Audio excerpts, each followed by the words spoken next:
here's the exciting thing.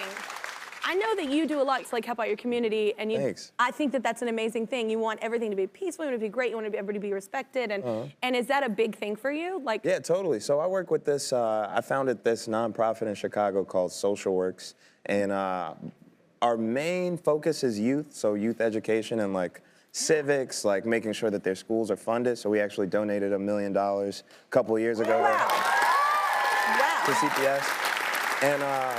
But it started to like kind of funnel out into a bunch of other things. So now we deal with homeless population, homeless and transient population, and then also mental health has been a big thing. So I donated $1 million to mental health last year. Mental health is a big deal everywhere. Yeah. Yeah.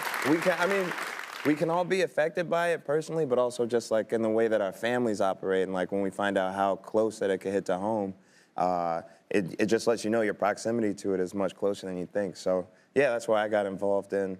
It's always been important to me. I think that's amazing, man. You're doing such a good thing with your spotlight. It's cool. Thank you. And you also, you just, not you, but your girl had another baby, right? Yes, the second my wife child, had, right? Yeah. That's 3 females in your house. Yeah. That's a lot of estrogen, Yeah. Chance. A lot of girl energy. There's a sure. lot of female empowerment going on at your house. Yeah, they're definitely empowered right now. Like, do you feel like the odd man out? Like, sometimes. I think it's good to have that, because as a dude, I hang out with mostly dudes, and we get very like stinky and like loud and stuff all the time. It's good to come home and just have like a whole bunch of like princesses that are just like not stinky or loud. that is pretty true. All right, and I actually love this because you pushed like going back on tour because of paternity leave, yeah, right? so which I love, because men never get that. I thought that was awesome. Thanks, yeah. And just so you know, from a woman that's had children, your wife loves you for it. Yeah. Because being left at home with all of that is a lot. Yeah, I mean, when I went on tour right after my oldest was born, I think like 3 years ago, I went on tour 2 weeks after she was born. And so that was like the time that our mom really needed my help. And now we got 2 kids, which if anybody doesn't know, is way harder than having 1 kid. There's a lot of demand for attention and just, but yeah, it's overall it's an overwhelming experience for both of us. And I can't imagine what it would be like for her to have to do that by herself. So yeah, Isn't I'm taking that crazy? Yeah. My mom was a single mom, and I always look at that, and I'm like, what? I would have. I can't imagine. I don't even know what I'd have done. Yeah. But here's the thing, too. I love your love story.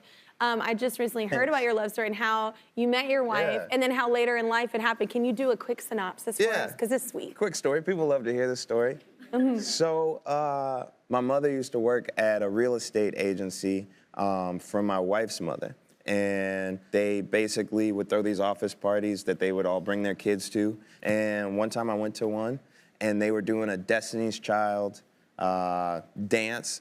And I saw her, and I was like, I like what I see. I could get into that. Yeah. And so, but then I didn't see her for about, let's just say a long time, about 10 years. And met each other at a festival. Reunited. And it feels so good, Chance. Yeah. So good, right?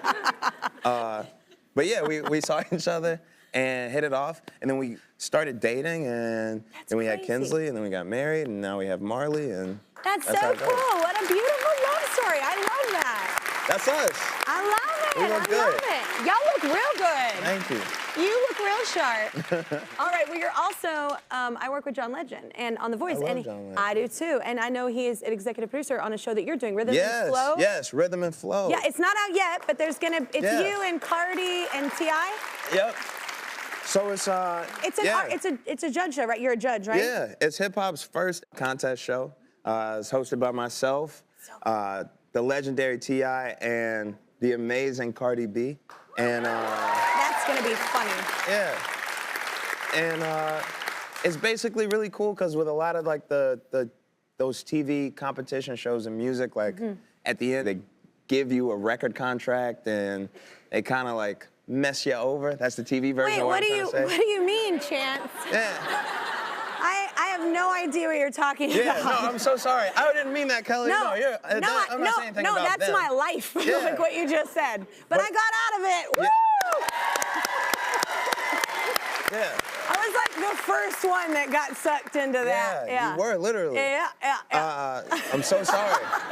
And for daytime TV, because they probably don't know, I'm super independent. I'm like the rapper that doesn't have a label. That's like my calling card. Yeah, you didn't know that? I didn't until today. Like literally, even when we ran into each other last time, I don't know. I figured you had label. You are so huge in the music industry. Like but that's an amazing thing. Yeah, like it's the to way. be able to do that. It is the way. It's the way of the future. And you get to decide everything, and that's awesome. And you obviously have a really great team around you that helps you implement all your ideas. Amazing people. A lot of them I've been working with since day one. My dad, especially, my brother. That's cool. Shout out to Lean, Reese, Pat, Kevin, KP. This is so cool. I feel like I'm on like getting interviewed by the news. Like, hey, what up?